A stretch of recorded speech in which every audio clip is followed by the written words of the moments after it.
ברוכים הבאים ללומדים AI, הפודקאסט שיעזור לכם לנווט בתוך עולם טכנולוגי מבלי להרגיש הצפה טוטלית. אני שלוות ורדי, ובכל פרק נצלול לעולם הבינה המלאכותית ונלמד על השינוי שהיא מייצרת בעולם שסביבנו, וכל זה בפרקים מתומצתים של עד 15 דקות. תודה שהצטרפתם אליי היום, בואו נתחיל.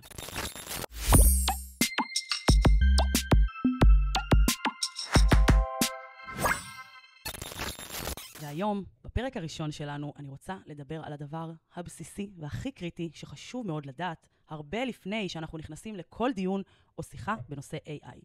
אני הולכת לענות על שאלה שהרבה פעמים אנשים מאוד מסתבכים בניסיון לענות עליה, והשאלה הזאת היא כמובן, מה עומד מאחורי הביטוי בינה מלאכותית? מה זה אומר?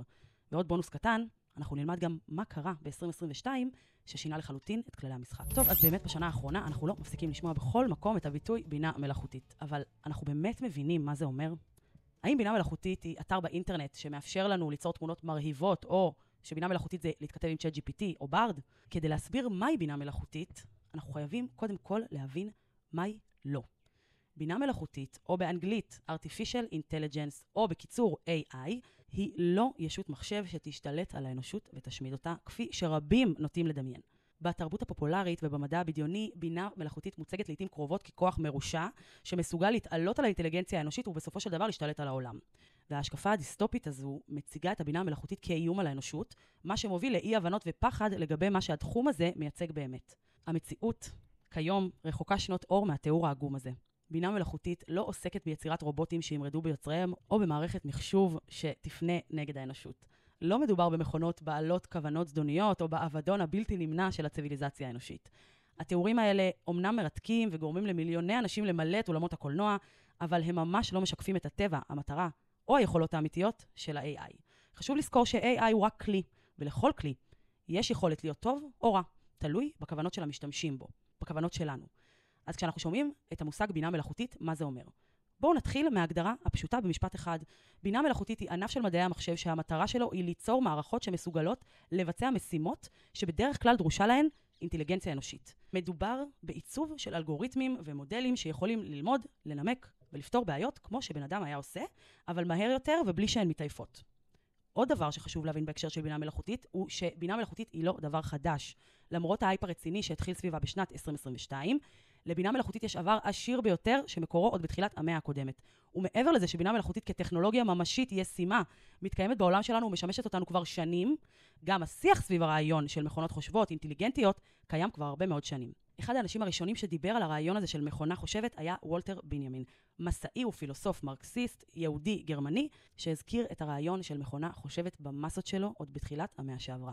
עוד מהמאה שעברה, אלן טיורינג, מתמטיקאי בריטי שנחשב לעתים קרובות כאבי מדעי המחשב, אמר כבר באמצע המאה הקודמת, מחשב ראוי להיקרא אינטליגנטי אם הוא יכול להונות אדם להאמין שהוא אנושי.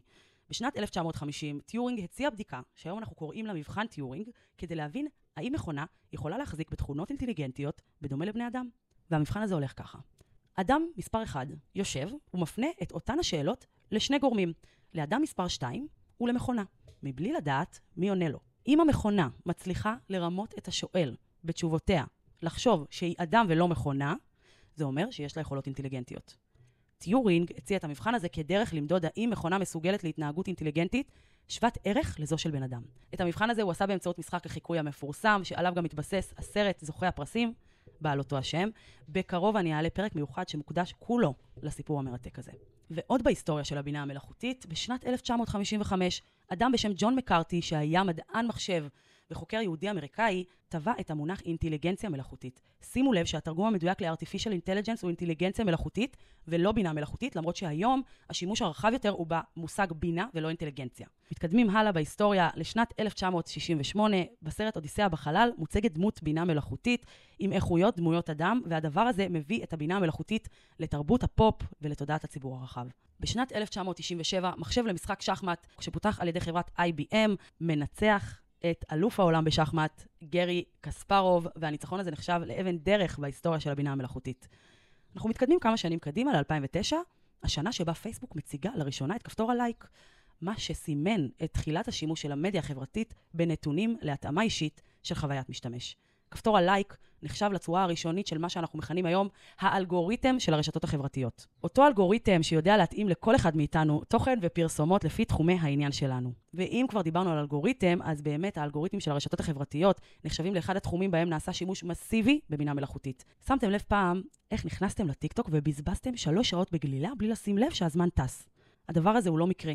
והסיבה לכך היא האלגוריתם של טיקטוק שמבוסס על בינה מלאכותית שמנתחת את הרגלי הצפייה שלכם ומציגה לכם בדף הבית ב-For You רק סרטונים שמעניינים אתכם ושיגרמו לכם להישאר כמה שיותר בתוך האפליקציה ולהמשיך לגלול עד אינסוף. אז אחרי שהבנו שבינה מלאכותית היא לא תחום חדש, חשוב לשים את הדגש על עוד טעות מתבקשת שנתקלתי בה לא מעט בשנה האחרונה כששוחחתי עם אנשים על AI. כשאתם שומעים את הביטוי בינה מלאכותית, הכוונה היא לא רק לצ'אט GPT, דלי 2 או כלים אחרים באינטרנט.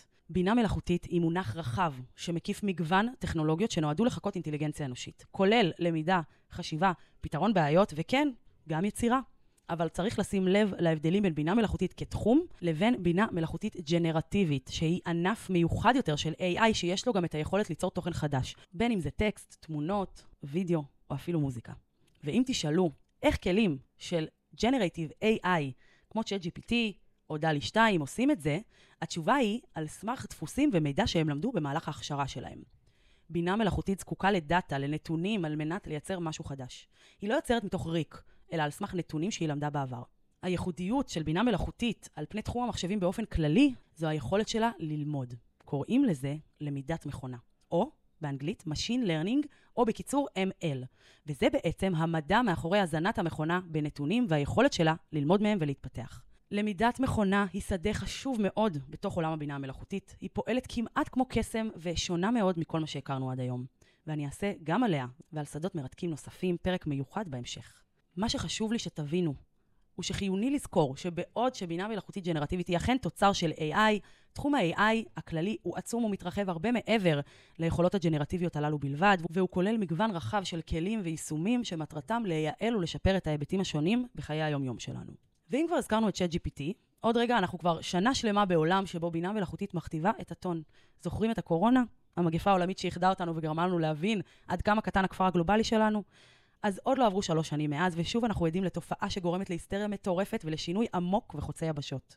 במשך הרבה שנים, בינה מלאכותית הייתה סוג של ביג דיל, אבל בעיקר מאחורי הקלעים. היא הייתה שם, חיכתה לרגע הגדול שלה, מלאה בפוטנציאל, אבל מחוץ להישג ידינו, אלא אם כן היינו באמת בעניין של טכנולוגיה ומחשוב. ואז, בנובמבר 2022, הגיעה חברה בשם OpenAI וזעזעה את העניינים כשהיא שחררה לאוויר העולם את ChatGPT.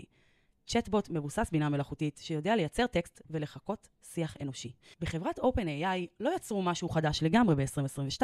את ChatGPT הם החלו לאמן עוד ב-2014, אבל ב-2022 הם עשו שינוי אחד קטן וקריטי.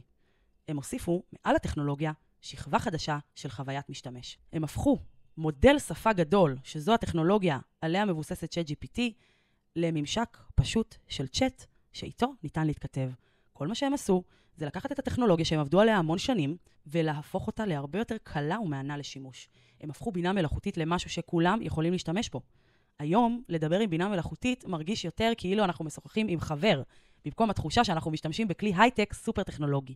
לי נראה שעבור רוב האנשים, מהפכת הבינה המלאכותית, כפי שנהוג לכנות אותה, היא בכלל תחילתה של מהפכה אחרת. מהפכה שמשנה את הדרך הבסיסית שבה אנחנו מתקשרים עם האינטרנט ועם המחשבים שלנו. היא משנה את המרקם של האינטראקציות המקוונות שלנו והופכת אותן לאישיות ואינטואיטיביות יותר.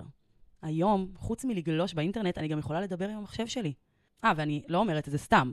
לפני כשבוע הושק יישום חדש שנקרא Open Interpreter, שניתן להתקנה לוקלית על המחשב, ומאפשר למשתמשים לדבר עם המחשב בשפה טבעית ולבקש ממנו לסרוק להם את האינטרנט או לבצע עבורם כל מיני מטלות.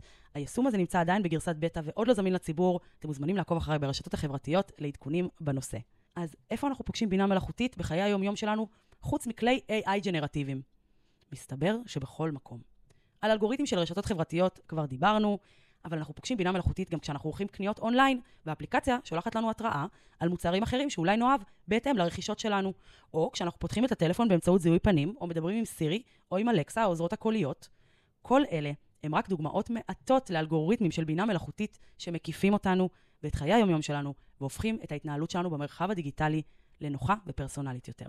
אז עד כאן, להיום, במבוא לבינה מלאכותית, ובפרקים הבאים אנחנו נצלול עמוק יותר לתוך העולם המופלא של הבינה המלאכותית, ונחקור מושגים שונים שיפתחו בפניכם את סודות התחום המהפכני הזה, וכמובן, הכל במנות קטנות של עד 15 דקות, שאתם יכולים לשלב ביומיום שלכם. אני אמשיך להתעדכן ולעדכן אתכם. אני מזמינה אתכם לעקוב אחריי בטיקטוק, באינסטגרם ובפייסבוק, כדי להישאר מעודכנים בכל מה שחשוב לדעת על בינה מלאכותית, והדרך שבה היא משנה את החיים שלנו. כל הכישורים בתיאור הפרק. תודה רבה שהאזנתם. עד הפעם הבאה, אני הייתי שלהבת ורדי, להתראות.